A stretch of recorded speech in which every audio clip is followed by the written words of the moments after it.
এটি একটি solar hybrid inverter, hybrid MTTP solar inverter, এবং এটা সাকো কোম্পানির সুনন প্রো মডেল।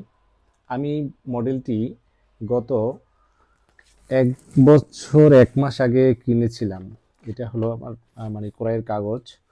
এটা হলো 3/12/2024। এটা সোলার সিস্টেম বিডি সুজন ভাইয়ের মাধ্যমে আমি এই সেট আপটা কিনেছিলাম। মূলত আমি আসলে আমার যে অভিজ্ঞতা, আমি যে এই 1 বছরে এই মেশিন দ্বারা আমি কি ধরনের সুবিধা এবং কি ধরনের অসুবিধা পেয়েছি, আমি সেই বিষয়ে কিছু তথ্য যারা সোলার ইনভার্টার বা সোলার হাইব্রিড ইনভার্টার বা এমটিপিটি ইনভার্টার কিনতে চাচ্ছেন তাদের জ্ঞাতার্থে আমি কিছু তথ্য তুলে ধরার চেষ্টা করব ইনশাআল্লাহ। তারপরে আপনারা সিদ্ধান্ত নিতে পারবেন আমার এই ভিডিও দেখে যে এই ধরনের মেশিন কিনবেন কি কিনবেন না, এটা আপনি সিদ্ধান্ত নিতে পারবেন। তো আমার এই ভিডিওটি আসলে কোনো কোম্পানিকে বা কোনো কাউকে ছোট করার জন্য না। আমি জাস্ট আমার ব্যক্তিগত অভিজ্ঞতা এবং আমার যে আমি যে এই যে দীর্ঘ 1 বছরের যে এক্সপিরিয়েন্স সেটা শেয়ার করার জন্য এই ভিডিওটি করা।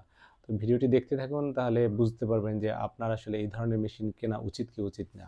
প্রথমেই আমি বলে রাখতে চাই যে এই মেশিনটা আসলে আমি কেন কিনেছিলাম। এই মেশিনটি কেনার আমার একটা উদ্দেশ্য আছে। এর আগে যে আমার যে হাইব্রিড মেশিনটি ছিল সেটা ছিল এক্সাইড কোম্পানির। সেটা ১৬৫০ ওয়াটের মতো। পরবর্তীতে আমি চিন্তা করলাম যে আমার আসলে বাসায় লোডের পরিমাণ বেশি। আমি চাচ্ছিলাম যে আমার বাসার যে এসি আছে, এসিটাও যেন এই লোড দ্বারা চলে। সেই উদ্দেশ্যে আমি অনলাইনে কিছু ঘাটাঘাটি করলাম। ঘাটাঘাটি করার পরে সাকো মেশিন সম্পর্কে আমি কিছু জানতে চাইলাম। তো জানার পরে আমার এই যে সুজন ভাইয়ের সাথে পরিচয় হলো। হওয়ার পরে সে আমাকে বলল যে, "ভাই হ্যাঁ, সাকো মেশিনটা নিতে পারেন। এটা ২ ব্যাটারির কারণে বা ২৪ ভোল্টের কারণে ব্যবহার করতে সুবিধা হয়।" তো আমি এভাবে চাচ্ছিলাম, কারণ আমি যে বাসায় থাকি বাসাটা ছোট। তো এই ধরনের মেশিন ইউজ করলে ব্যাটারি যেহেতু ২ টো লাগবে সেহেতু ব্যবহার করতে সহজ হবে বিধায় আমি মূলত এই সেটআপটার চিন্তাভাবনা করেছি। আমার বাসার ছাদের উপরে প্রায় ২২০০ বা ২৩০০ ওয়াটের মতো সোলার প্যানেল আছে। আর এই মেশিনটি যেহেতু 3.5 কিলোওয়াটের, তো 3.5 কিলোওয়াট হলে সুবিধা হলো যে আমার বাসায় নিয়ার অ্যাবাউট ২২০০-২৩০০ ওয়াটের একটা লোড থাকে বা ২৫০০ ওয়াটের একটা লোড থাকে। তো এই জন্য 3.5 মানে একটু বেশি নিলাম, যাতে এই বাকি লোডগুলো কভার হয় বা এক্সট্রা কিছু ওয়াট যাতে থাকে। তো এখন সেই জন্য আমি এই মেশিনটা নিলাম। এটা চাইনিজ কোম্পানি এবং পুরনো কোম্পানি। তো আমার একটা যেকোনো পণ্য কেনার আগে একটা যাচাই বাছাই করার একটা ইচ্ছা থাকে। সো যাচাই বাছাই করেই পণ্যটা নিয়েছি। কিন্তু আসলে একটা পর্যায়ে গিয়ে আমি মেশিনটা ইউজ ভালোই চলছিল। এটা দিয়ে আমি আউটপুট ভালোই পাচ্ছিলাম প্যানেল থেকে।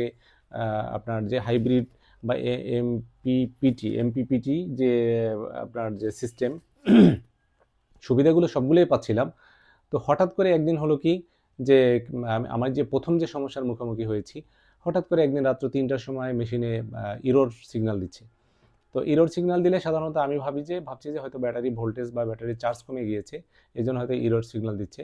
আমি রাত্র ৩টার সময় উঠে এসে দেখি যে না, আসলে ইরর সিগন্যালটা চলতেছে। এটা অনেকক্ষণ যাবত এটা আমি রিস্টার্ট দিলাম, বন্ধ করলাম, অন করলাম, এটা কিন্তু হয়নি, মানে কভার হচ্ছে না, ওকে হচ্ছে না। তো আমার একটু ভয় কাজ করলো যে কি ব্যাপার, মেশিনটা হঠাৎ করে কি হলো। তো পরের দিন আমি সুজন ভাইয়ের সাথে কন্ট্যাক্ট করলাম যে ভাই মেশিনটা তো এই অবস্থা, তো এখন আমি কি করতে পারি। তো বললো যে ভাই আপনি মেশিনটা ঢাকা পাঠিয়ে দেন, আমরা দেখি কি করা যায়। তো এই ঢাকা পাঠানোর আগে উনি অবশ্যই আমাকে কিছু সাজেস্ট করছে, যে ফাংশনাল কিছু অপারেশন দেখাইছে, যে এগুলো চেক করেন যে ঠিক আছে কিনা। পরে বললাম যে ভাই এটা রানিং মেশিন, এটা তো সব কিছু ওকেই ছিল, তো রানিং অবস্থায় এটা বন্ধ হয়ে গেছে। পরবর্তীতে আমি পরের দিন আবার এটাকে কুরিয়ারে আমি সুজন ভাইয়ের কাছে ঢাকা পাঠিয়ে দিলাম। তার কাছে যাওয়ার পরে সে বলল যে ভাই মেশিন তো আমি কতক্ষণ চালাইলাম, তো চালানোর পরে মেশিন কিন্তু ওকে। তো তো আমি বললাম যে ভাই আপনি তাহলে আরও কিছুক্ষণ চালান। উনি ৪-৫ ঘন্টা চালাইছে, মেশিন ওকে। তো ওকে হওয়ার পরে স্বাভাবিকভাবে তো উনি আর সার্ভিসিং সেন্টারে পাঠায় নাই, মেশিনটা আবার আমার কাছে ব্যাক পাঠিয়ে দিয়েছে। আমি সেই মেশিনটা আবার সেট আপ করলাম। একটা মেশিন খুলে পাঠানো, আনা, সেট আপ করা, এটা খুবই প্যারা। তো তারপরও যেহেতু সুবিধার জন্য মেশিন টানানো, এই জন্য আবার আমি মেশিনটা সেট করলাম। সেট করার পরে স্টার্ট দিলাম, মেশিন চলতেছে। চলার ১ ঘন্টা ২ ঘন্টা পরে মেশিন আবার সেই ইরর সিগন্যাল দেয়। কখনো ৬ নম্বর ইরর সিগন্যাল দেয়, কখনো ৫২ দেয়, কখনো ৯ নম্বর সিগন্যাল দেয়। তো দেওয়ার পরে আমি আবার রিস্টার্ট দিই, সুইচ অফ করি, অন করি। কিছুক্ষণ চলে, আবার সে বন্ধ হয়ে যায়। পরে আমি স্থানীয় কিছু এখানে এক্সপার্ট আছে, ওদেরকে আনলাম। যে আনার পরে যে বললাম যে ভাই দেখো তো একটু চেক করে আমার বাসার লাইনে কোনো প্রবলেম আছে কিনা, ওয়্যারিংয়ের কোথাও কোনো প্রবলেম আছে কিনা। পরে সব কিছু চেক টেক করাইলাম যে আমার ওয়্যারিংয়ে কোথাও কোনো প্রবলেম নাই। তো না থাকলে আমি আবার সুজন ভাইয়ের সাথে যোগাযোগ করলাম যে ভাই এই অবস্থা, কি করব। তো উনি বললো যে ভাই, আমি বললাম যে ভাই আপনি আসলে আপনার মেশিনটা ফেরত না পাঠিয়ে আপনার উচিত ছিল সার্ভিসিং সেন্টারে পাঠানো, সাকর যে সার্ভিসিং সেন্টার আছে। তো উনি বললো যে ভাই ভুল হয়ে গেছে, যে উনি আন্তরিকতার সাথেই বলছে, উনি আসলে ওনার সাইড থেকে ওনার যেটা করার উনি সেটাই করছেন। পরবর্তীতে আমি মেশিনটা আবার আপনার কুরিয়ারে ঢাকায় পাঠিয়েছি সুজন ভাইয়ের কাছে। সুজন ভাই নিজে এই মেশিনটি আপনার সার্ভিসিং সেন্টারে দিয়ে আসছে। দিয়ে আসার পরে সার্ভিসিং সেন্টার থেকে বলছে যে ওকে ওকে করে সার্ভিসিং সেন্টার থেকে পাঠিয়ে দিয়েছে, কিন্তু সুজন ভাইয়ের সাথেও যোগাযোগ করে নাই, আমার সাথেও যোগাযোগ করে নাই, সরাসরি আমার কাছে আবার মেশিন চলে আসছে হঠাৎ করে। আসার পরে আমি ভাবছি মেশিন হয়তো ওকে হয়ে গেছে, সেই মেশিনটা আমি আবার করলাম, সেট করলাম। সেট করার পরে মেশিন আবার সেই একই প্রবলেম। আগে তো 2 ঘন্টা 3 ঘন্টা 4 ঘন্টা চলতো, পরবর্তীতে কিন্তু সেটাও আর চলে নাই। তো না চলার কারণে আমি স্বাভাবিকভাবে একটু ডিসঅ্যাপয়েন্টেড হয়ে গেছি যে আসলে কি ব্যাপার এটা। পরে সুজন ভাইকে অবশ্যই একটু রাগ করলাম যে ভাই আপনার উচিত ছিল সার্ভিস সেন্টারে আপনি বসে থেকে যদি আমার কাজটা করাইতেন, তাহলে হয়তো এই ধরনের প্রবলেম হইতো না। তো সুজন ভাই বলে যে ভাই ঠিক আছে, তাহলে আমি সরি, আপনি আবার একটু কয়েন পাঠান। আমি থার্ড টাইম আবার এই মেশিনটি পাঠালাম। পাঠানোর পরে সুজন ভাই সার্ভিসিং সেন্টারে দিয়ে আসছে। দিয়ে আসার পরে সুজন ভাই ওখানে উপস্থিত থেকে আমাকে ভিডিও কলিংয়ের মাধ্যমে সে দেখাইছে যে হ্যাঁ মেশিন ওকে। তো আমি ভিডিও কলিংয়ে দেখছি যে হ্যাঁ মেশিন তো ওকে। ওকে হওয়ার পরে মেশিন আবার আমার কাছে পাঠাইলো। পাঠানোর পরে তো আমি আপনাদেরকে এইমাত্র যেটা শুরুতে যে ভিডিওটা দেখলেন যে মেশিনটা অফ, আমি শুধু এখানে ব্যাটারি লোড দেওয়া, বাকি লাইনগুলো খোলা আছে। তো মেশিনটা যদি অফ থাকে তারপরে অন করলে দেখেন মেশিনটার কি অবস্থা, এরকম এটা ওই যে ডিসপ্লে আসার পরে চলে যায়। তো এখন আমার কথা হলো, আমি আবার আমার এই মেশিনটি ভাবলাম যে আমার ওয়্যারিংয়ের কোনো প্রবলেম আছে বা আমার ব্যাটারিতে কোনো প্রবলেম আছে। ব্যাটারি এক্সপার্ট আনালাম বাসায়, সে গ্র্যাভিটি থেকে শুরু করে বাকি ভোল্টেজ থেকে শুরু করে সব কিছু চেক আপ করাইছি, কিন্তু আমার কোনো আপনার ব্যাটারি তো প্রবলেম নেই, লাইনে কোনো প্রবলেম নাই, কোথাও কোনো প্রবলেম নেই। পরবর্তীতে আমার নিজের একটু ডাউট হলো, আমি মেশিনটা খুলে নিয়ে আমার অফিসে নিয়ে গেলাম। সেখানে আমার আরেকটি সিস্টেম আছে, সেখানে 2টা ব্যাটারিতে আমি লাইন দিয়েছি। দেওয়ার পরে দেখলাম যে সেখানেও এই সেম সমস্যা। এখন আমার এই যে এই 1টা বছর গেল না, 1 বছর 1 মাস গেল, তো এর ভিতরে এই মেশিনটা এরকম একটা পরিস্থিতিতে আমি পড়ে গেলাম।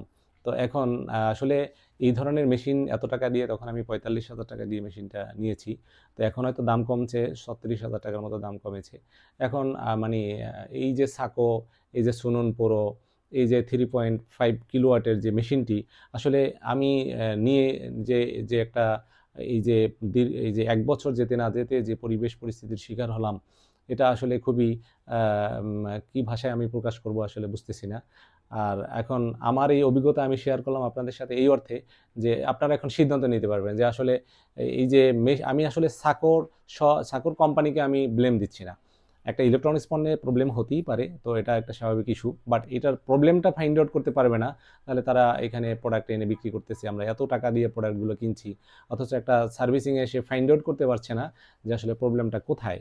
তো এখন এইটা আসলে সিদ্ধান্ত আপনাদের। আমি এখন কি করব বুঝতেছি না, যে মেশিনটা আসলে এটা আসলে কোনো কাজেই লাগতেছে না। এটা এখন টোটালি একটা অকেজো মেশিনে, বা একটা ফেলে দেওয়ার মতো, ভাঙারির কাছে ফেলে দেওয়ার মতো একটা অবস্থা হয়েছে।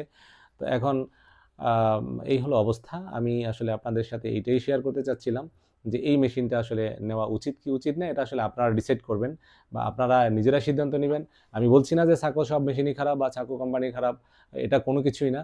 কিন্তু আসলে প্রবলেমটা কোথায়, এটা যেহেতু যে কোম্পানি আমদানি করে তারা প্রবলেমটা বের করতে পারলো না, এটা আসলে এটার উত্তর আসলে আপনারা বলেন। আপনাদের সাইড থেকে আমি আসলে চাচ্ছি যে আসলে তাদেরকে কি বলা উচিত, অথবা এটার সমাধান কি, এটা আপনাদের কাছ থেকে আমি আশা করি। তো ঠিক আছে, তাহলে সকলকে ধন্যবাদ। আমার এই ছোট ভিডিও বা এই যে একটা আমার অভিজ্ঞতা আপনারা ধৈর্য ধরে শুনলেন, তো শোনার জন্য আপনাদেরকে অশেষ ধন্যবাদ।